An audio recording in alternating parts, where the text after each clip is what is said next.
So we are in the middle of a pandemic and unfortunately the rate is still rising. At sa totoo lang, sa panahon po natin ngayon, everything seems to be difficult. Napakahirap. Sabihin mo nga sa katabi mo, God is good. God is good.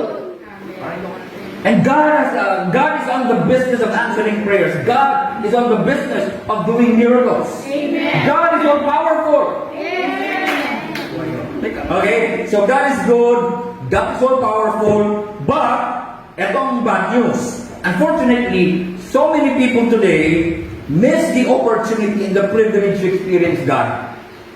Maraming tao ngayon sa panahon po natin, ang namimiss po nila yung napakagandang opportunity na maranasan nila ang Diyos. Pumupunta sila sa church, they have been praying to God, and yet there is no response from God. So, they don't experience His goodness, even His miracles. Wala silang karanasan sa himala ng Diyos. Ang malaking tanong ay bakit? Let me ask you a question. Ito yung tanong ko. What will you do if you miss a miracle? Ano gagawin mo kapag lumampas sa iyo yung isang himala? What will you feel if you miss the answers to your prayers? Okay, is there a possibility to even miss one? Meron po bang posibilidad na makalampas ito sa atin minsan? No. Okay, ito ang tanong. Is there a possibility for us to be disqualified for miracles and the experience of the supernatural? Nasabi po ng Matthew chapter 4, verse 23 to 24, Jesus went throughout Galilee, teaching in their synagogues, proclaiming the good news of the kingdom, and healing every disease and sickness among the people. Now, so verse 24, ito po yung sinasabi. Verse 24 says, news about him spread as far as Syria, and people soon began bringing to him all who were sick. And whatever their sickness and disease, or if they were demon-possessed, the Bible says, or epileptic or paralyzed, He healed them all. Amen. All. All. Take note, He healed them all. Lahat ng dinala sa Panginoon, sa mga lugar na pinupuntahan niya, pinagagaling ng Diyos, pinagagaling ng Panginoon. Pagdating ng Acts chapter 10 verse 38, ito naman mababasa natin.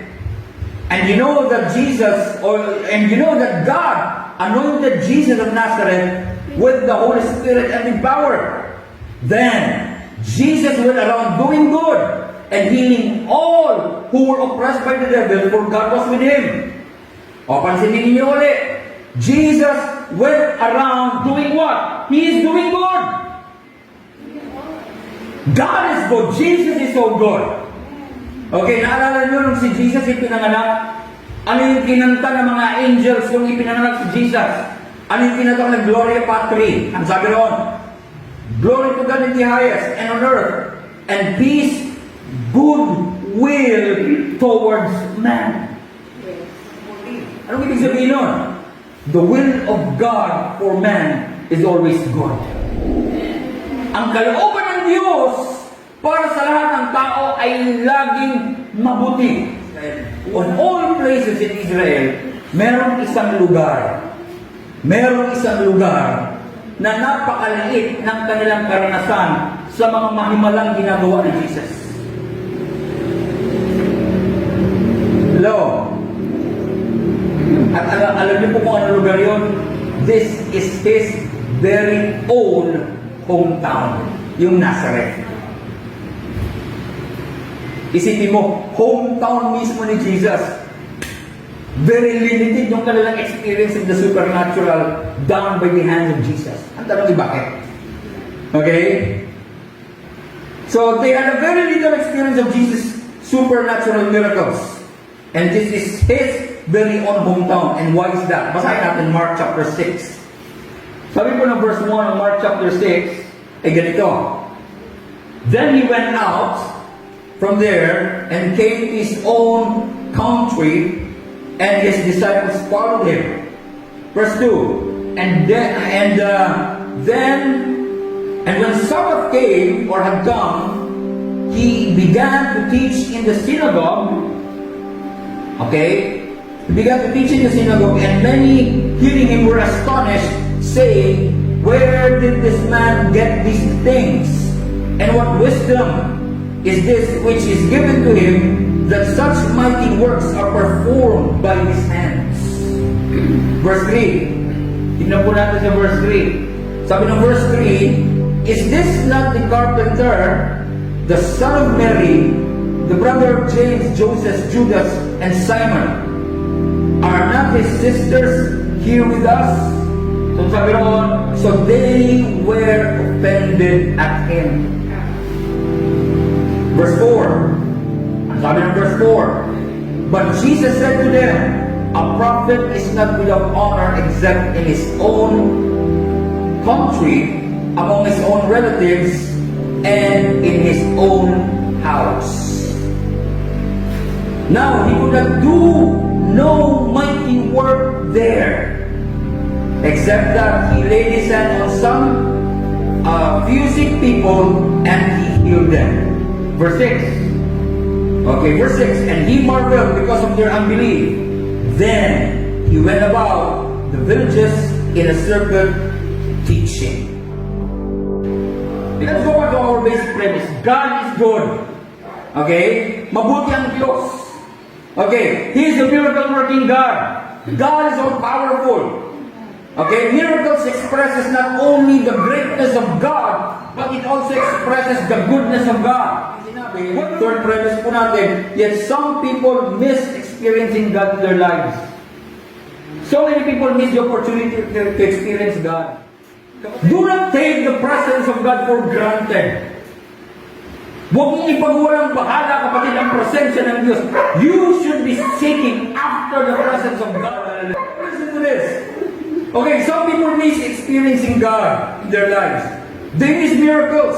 They say they don't experience God's goodness at all. Hindi nila, sinasabi nila, "Oh, hindi ko nararanasan yung mga nararanasan mo." Bakit? Yan ang malaking tanong. Okay, now, ito po yung gusto kong sabihin sa inyo. Ito ang dahilan kung bakit hindi mo nararanasan. Makinig kayo. Okay, this is it. Listen to this. Prejudice against God, Christ and His words will rob you of the opportunity to experience the miraculous and the supernatural. Ulitin ko.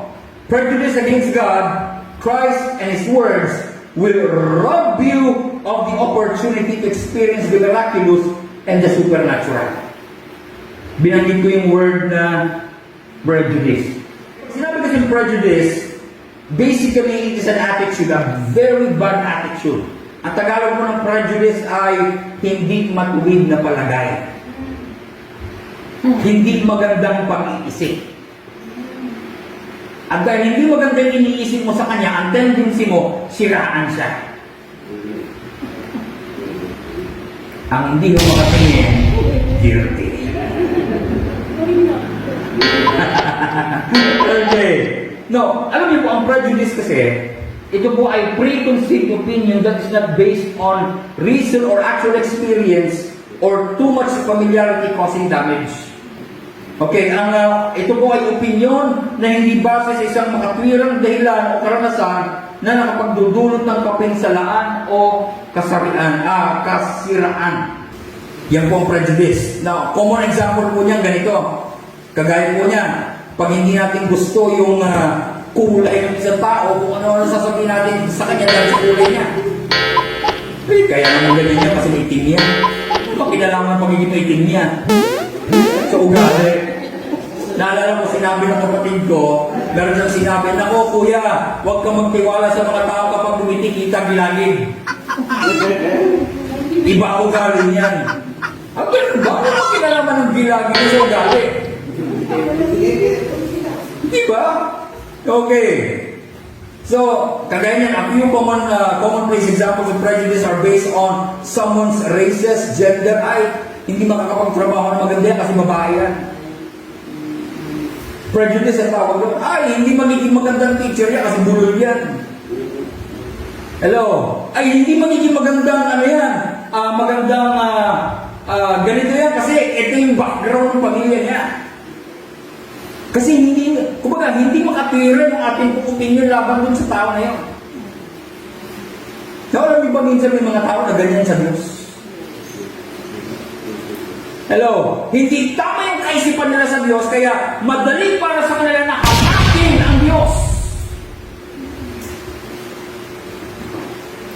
May mga tao na humahamak sa Diyos whether you believe me or not. Sabihin mo nga sa katabi mo, huwag mong hamakin ang Diyos. Praise God. Now, alam niyo po, babalikan natin ito sa verses 2 and 3 hanggang 4 pala. Alam niyo po, prejudice is often caused by unbelief, leads to rejection and disapproval. Kapag tayo po ay meron hindi magandang kaisipan, hindi makatwirang palagay sa isang tao, lalo na sa Diyos, usually ang dahilan po nito ay kawalan ng paniniwala, kawalan ng pananampalataya, at madalas po tayo kanyang dinadala na tanggihan, itakwil, hindi tanggapin. Yung tao na yon, lalo higit ang Diyos. It is so dangerous for you to have this prejudice against God. Napakadelikado na magkaroon ka ng prejudice laban sa Diyos.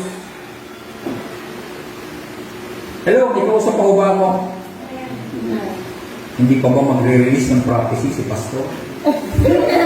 Nararamdaman ko. Okay, nararamdaman na ko. Okay, kalimutan mo na natin yun. Okay, now verse 3. Okay, verse 3 tells us that they were offended at Jesus. Why they were offended at Jesus? The word offended comes from the word skandalon. Doon ang galing yung word na scandal. Sa mga tao na nakatira sa Nazareth, they found Jesus scandalous. Bakit kaya ganun ang kanilang pakiramdam? Obviously because of envy, because of insecurity, or should I say, because of what we call superiority complex. Yung mga tao na may hindi mo matuwid na katwiran laban sa isang tao at kanilang sinisiraan ng ibang tao, obviously may inggit yan, obviously may insecurity yan, or obviously masyadong mataas ang tingin niya sa kanyang sarili. May kausap ako pa ako mga kapatid. Isipin nyo, dahil dito mga kapatid, hindi gumawa ng himala ang Panginoon sa Nazareth. Kung tutusin, kung gagawa man ng himala ang Panginoon kung gagawa man ng mga himala ang Panginoon, dapat sana naula yung kanyang mismong hometown. Pero bakit hindi? Because they did not believe in Jesus. Miracles don't just happen. Let me say that to you, frankly. Hindi basta na lang nangyayari ang himala. There are times you really have to pay the price for you to have a miracle. Ang tanong ay bakit? Kasi you need to express your faith. At minsan yung paying the price na yon, it's actually an expression of faith. Hindi dahil sa gusto kong pahirapan ng Diyos, but God simply wants you to express your faith. Ang problema, hindi mo ma-express kasi. God has been looking for faith. God, ang Diyos, ay tumitingin at naghahanap ng pananampalataya. Kung wala kang faith, believe me, you won't have a faith. Ikaw sa pahuba ko. Alam mo, ito, magugulit kayo sa sasabihin ko, marami po akong kilala na kapareho na natin naniniwala sa biyaya, pero hindi naniniwala sa himala. Naniniwala sila sa revelation of grace, but they don't believe in what we call manifestations of miracles. Ang tanong ay bakit? Hello? Medyo matala sa ating message natin ngayon. Okay. Praise God. Kapag hindi maganda yung kaisipan natin laban sa Diyos because of unbelief, madalas, nire-reject natin ang Diyos. Nire-reject natin ang mga tao na may kinalaman sa Diyos. Nire-reject natin yung mga bagay na may kinalaman sa Diyos. Amen. O, balikan natin yung verse 3 and 4. At sabi roon, kinwestiyon nila yung credential ni Jesus. Yung mga taga-Nazareth, they question the credentials of Jesus. In what way? Tignan po natin. Okay. So in what way? They questioned, number one, the capability of Jesus. Kinwestiyon nila yung kakayahan ng Panginoon Jesus. They question his wisdom and his ability to heal. Oh, saan ang galing ang wisdom yan? Paano niya nalaman yung mga bagay na yan? Bakit kaya ba? Bakit nakakagawa siya ng mga kagilag-gilalas na bagay? Kinwestiyon nila yun. Hello, ikaw kapatid, isang mananampalataya, whether you like it or not, there will be some people questioning you. They will question your Bible knowledge. Tapos hindi ka pa nag-aaral ng Biblia, paano ka makakasagot? Magaling ka sa Facebook, pero sa Bible hindi, ay naku naman. Sino yung nagbabasa ng Bible taas ang kamay? Talaga lang ha? Sino yung active sa Facebook taas ang kamay? Wala kang problema na maging active ka sa Facebook, pero huwag mong kakalimutan ng Bible. Hello, may kosa pa ba ako? Okay. So, sabi ng verse 2, kung titignan po natin ang verse 2, ang sabi ron, and when the Sabbath had come, he began to teach. Okay. In the synagogue, and many hearing him were astonished. Nagtaka. At sa kanilang pagtataka, ano sabi ron? So verse 2, nagtanong sila, where did this man get these things? We were talking about his wisdom. And what wisdom is this, in which is given to him that such mighty works are performed by his hands? Ayan na yung capability niya to heal. Kinwestiyon. Sipin mo yan. No, hindi lang yun. They also question the credibility of Jesus. Bakit? By mentioning of his origin and his background. Ano ba? Bakit? Ano ba sabi ng verse 3? Oh, hindi ba karpentero ito? O, tingnan mo na paano nakakapag-preach ng karpentero lang yan. Nilang ano? Okay. Di ba kapatid siya ni Mary, kapatid siya ni James, Joseph, ni Judas, yung mga kapatid niyang babae ang dito rin. So they were offended at him. Kinwestiyon nila yung credibility at yung capability ni Jesus. As a result, Jesus could not do much of his mighty work, okay, at Nazareth. He did not manifest his glory among them. Kaya wala silang experience pagdating sa glorious, okay, identity ni Jesus. O ngayon, nasagot yung tanong natin, bakit marami ang hindi nakatatanggap ng himala? Baka may sinasabi sila against Jesus. Baka hindi tama yung kaisipan nila sa Panginoon. Hello? Baka hindi ka nabaw. Hindi ba? Eh kung ano sinasabi mo sa Panginoon. Or, maaaring wala ka nga sinasabi. Pero you have this negative impression. You have this negative thought about someone or about God Himself. Amen. Isipin nyo, tignan nyo sa isang translation, sa The Message translation. Ang sabi po roon, titignan po natin sa Message translation, ang sabi roon, Jesus wasn't able to do much of anything there. Ngayon, sabi roon, ito sa New King James Version, He could do no mighty work there. Look at the word could. Gustuhin man niyang gumawa, but there is something that is preventing him. Hindi siya makagawa ng himala. Okay, he laid hands on a few sick people and healed them. Okay, verse 6. Sabi ron, and he marveled because of their unbelief. The word marvel here came from the word which means, kumbaga sa Tagalog parang natawa in its negative sense. Na parang si Jesus, napakamot yung ulo. Yung word marvel, yung literal meaning ng Greek word na pinanggalingan niya. Isipin mo, titingin si Jesus sa'yo, tapos parang, So, isipin mo ganun. Ganun yung naramdaman ni Jesus. Nagtaka siya. Nagtaka in its negative sense. Kumbaga parang sinasabi ni Jesus, pambira, dito na ako lumaki, kilala niyo na ako. Bakit mag-aalinlangan pa kayo sa akin? So in short, Nazareth missed the opportunity to have a first-hand experience with God. So they missed an experience.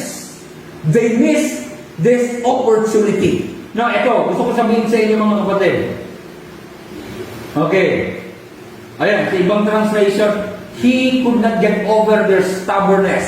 And as a result, Jesus left.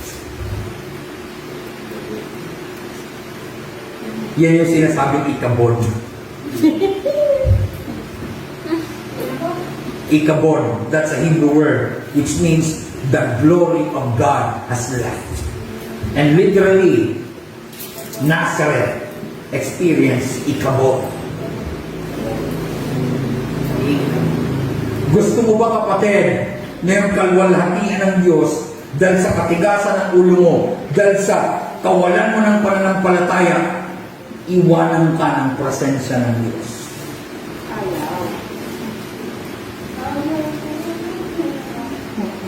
Sinong gustong iwanan ng presensya ng Diyos? Taas ang kamay. Alam niyo mga kapatid, there are times ayokong tumayo, ayokong mag-preach, ayokong mag-minister kapag hindi ko nararamdaman ang presensya ng Diyos. Here, the presence of God is so real. Ngayon, kung hindi mo nararamdaman, hindi na problema ng Diyos, yung problema mo yun. Kanina, as I was worshiping there, I felt the Spirit of God is moving. Now, kung hindi mo maramdaman yun, kapatid, you have to check your spiritual senses. There might be something wrong. Baka, ito masama. Makinig kayo. Ito masama. Baka, putol na yung relasyon mo sa Diyos. Baka kaya hindi mo maramdaman ng Diyos kasi putol yung ugnayan mo sa Diyos. Nakakatakot yun. Na-deactivate yung account mo. Baka na, ha? Hello, because of pauwa ko. Amen. Praise God. Ano pangalan mo? Aliyah. Okay. I've sensed a spiritual hunger in you. Naramdaman ko na parang nandun yung desire mo na gusto kong maabot yun, gusto kong maranasan yun, gusto kong makuha yun. I've sensed that. And the Lord says, I'm gonna grant the desire of your heart. Beginning to the Lord says, you're gonna flow in the gifts of the Spirit in a very powerful way. There will be people who will be scared of you. Yes, you desire to prophesy like me, the Lord says. Am I right? Am I right? And the Lord says, I'm gonna give it to you. O Ate Angel, may bago kang disciple. Bagong trabaho mo. Okay. Because of ba ko yan, dikit ka dyan kay Ate Angel mo. Yan, prophet din yan. Diba? Okay. No, yan, tandaan po natin yan.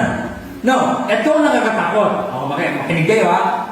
Okay, so in short, Nazareth is the opportunity to have a personal experience with God. Now ito, never expect God to perform a miracle for you if you have unbelief. Never expect God to perform a miracle for you. Hello? Yes. May kausap pa ba ako? Anong name mo, Iha? Clare. Parang yung oras siya nakita, no? Okay. This is what the Lord is telling to you. You have been searching, you have been looking for something. Meron kang hinahanap, meron kang sinesearch, meron kang, kumbaga, it's like you are someone who is holding a telescope, looking for something, looking for someone. The Lord says, the long search is over. the long search is over. The Lord says, you're gonna find what you have been looking for.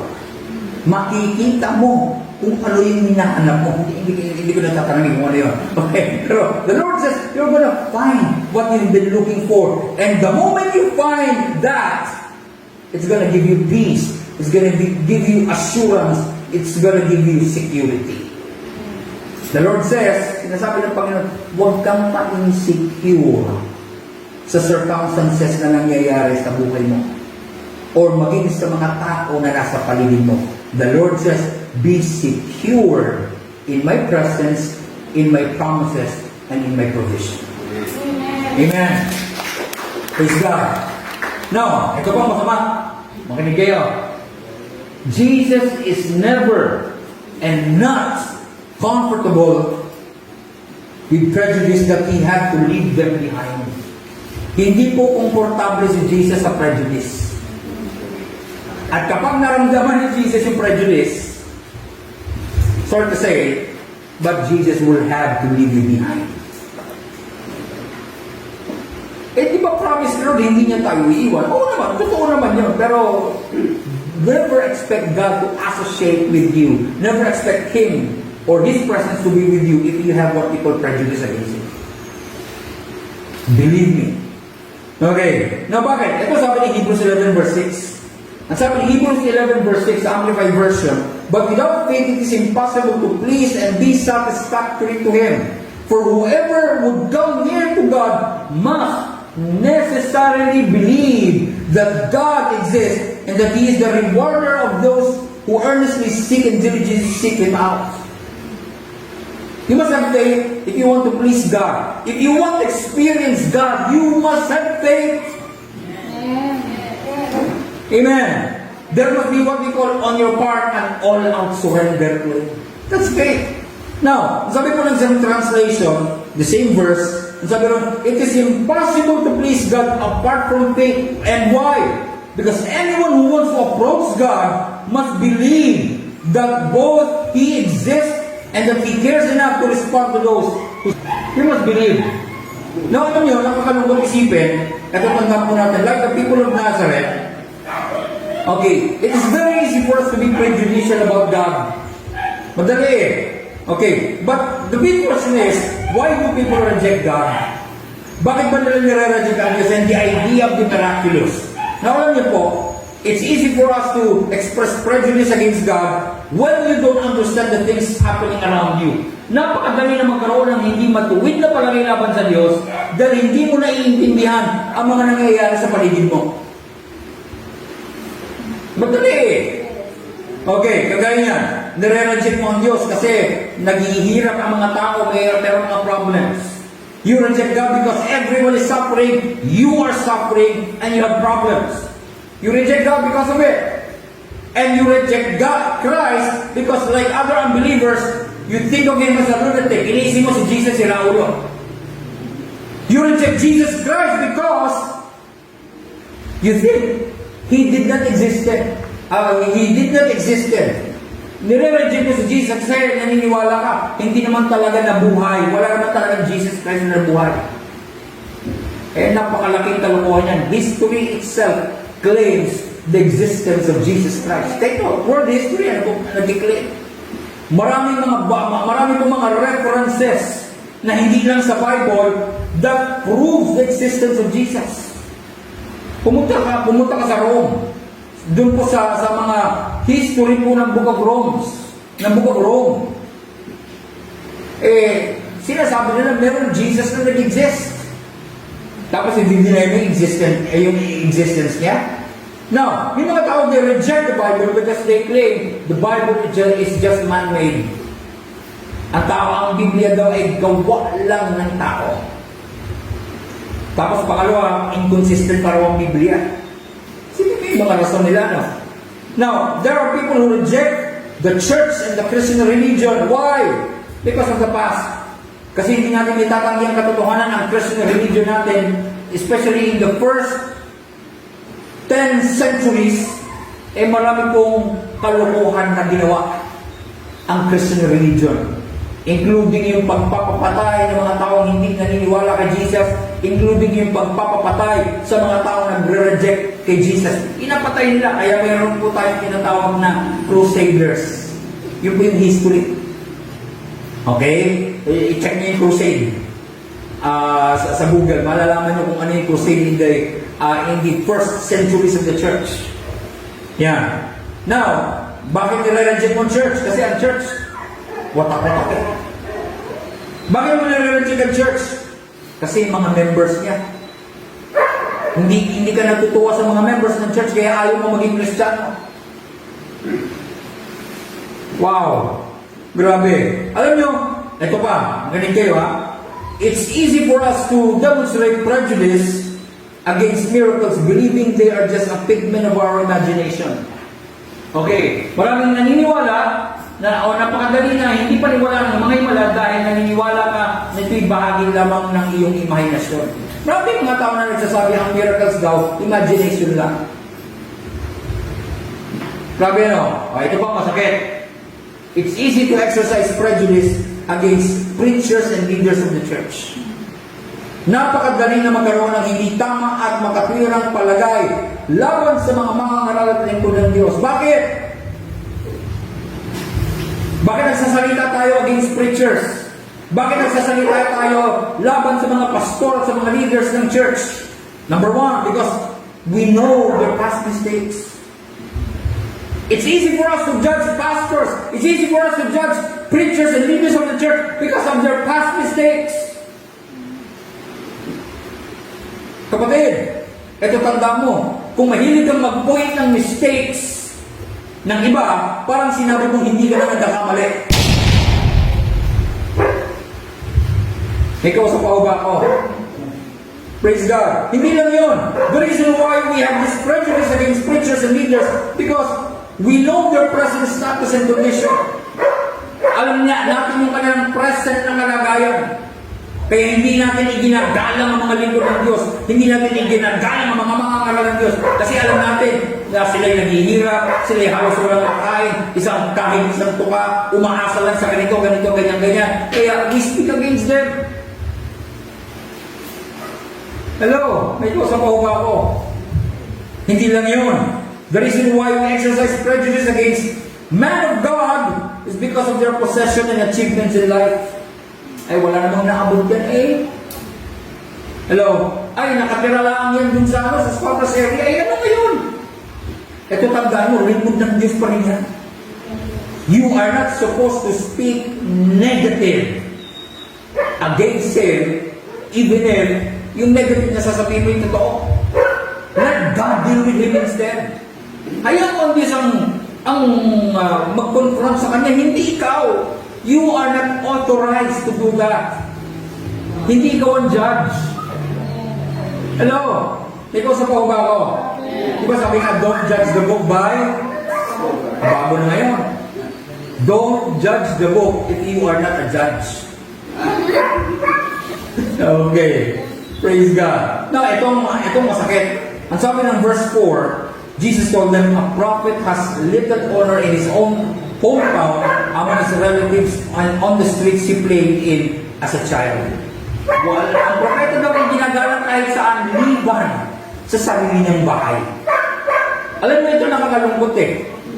Ang nakakalungkot ito, dapat sana, kapag meron pong isang kasama natin sa pamilya ang nagtalaga ng kanyang buhay na maglingkod sa Diyos, dapat sana tayo ang unang maging masaya. Tayo ang dapat na una saan ang susuporta. Eh kasi tayo pang unang kalaban. Ikaw sa pahaba ko. Kapatid, makinig kayo. Kapag dito sa church natin, merong nagsabi at nagpahayag, Pastora, ako'y tinatawag ng Panginoon, gusto kong maglingkod sa Diyos. Let him be.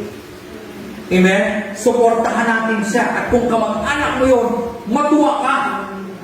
You should be proud of him. Bakit? Aba, maglilingkod siya sa kataas-taasang Diyos na lumikha ng langit at lupa. Amen? Now, ito. Now what? Ano ngayon? Now, if we do not want to miss experiencing God and His goodness, kung ayaw po natin ma-miss na maranasan ang kabutihan at kagandahang loob ng Diyos, first of all, we must first believe and trust Him for who He is and what He can do. Dapat maniwala tayo kung sino siya at kung ano yung kaya niyang gawin. Amen.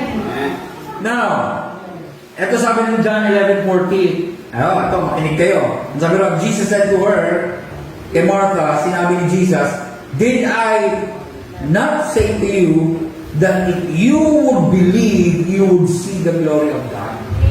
Now, the big question is, do you want to see the glory of God? Amen. Sino gusto makaranas ng himala ng Diyos? Taas ang kamay. And believe first muna.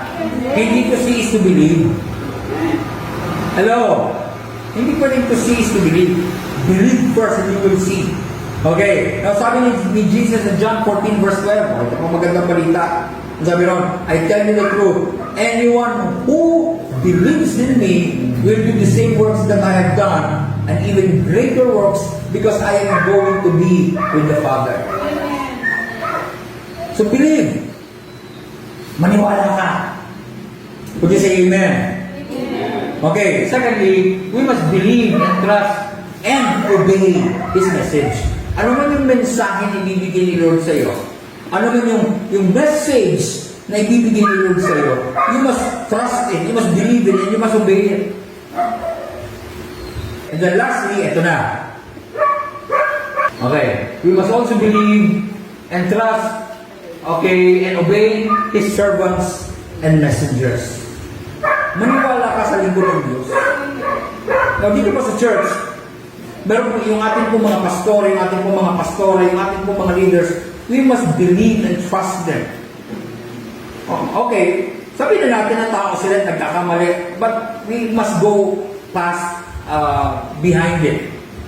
Lampasan na natin, we must look beyond their past mistakes and failures. Look at what God can do through them to you. Amen? So, kapatid, maniwala ka dahil pinadala sila ng Diyos sa iyo. Okay? Now, sabi mo ng 2 Chronicles 20 verse 20, "Believe in the Lord your God, and you will stand firm.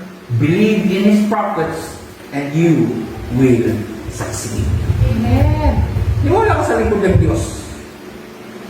God will not send them to you if they are not really His servants. Hindi sila ipadadala ng Diyos sa iyo kung hindi naman talaga sila lingkod ng Diyos.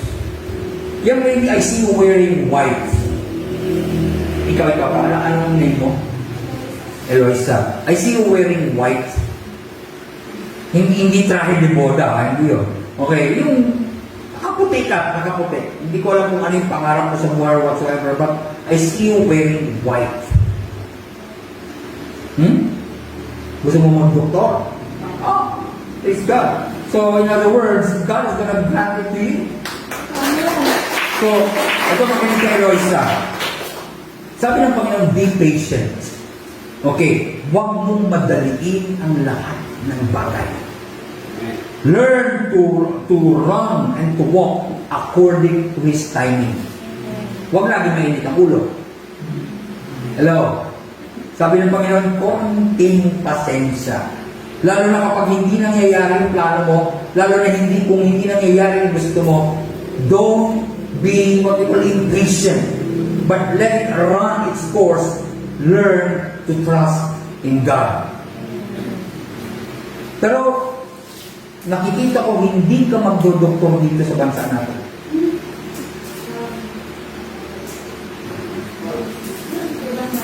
Ibang bansa. I see na kapag pumunta ka doon sa bansa na yun, para mag-exam ka yata, then kapag nag-exam ka, nakapasa ka, you will be recognized as a doctor. Doon sa lugar na yun. Hindi ko muna mabanggitin siya kung ano lugar. Okay? Pero, magiging doktor ka dito sa Philippines at pupunta ka sa ibang bansa, magiging doktor ka rin doon. Okay? And, Loisa, ang pagtatanim ng sama ng loob, lalo na sa, ewan kung tama bang sabihin ko to kasama mo sa bahay, eh hindi yan makatutulong sa iyo. Learn to trust. Okay, learn to trust. Matuto ka rin magtiwala, sabi ng Panginoon. I see there's what we call a trust issue in you. It's hard for you to trust. It's hard for you to just simply rely on people. Pero sabi ng Panginoon, no. Kasi hindi ka makakabuild ng relation at hindi ka mag-stay sa isang relasyon kapag wala ng trust. Does it make sense? Okay. Amen. Okay, sige. Tayo po tayong lahat and then we will pray. Praise God. Praise God. Amen.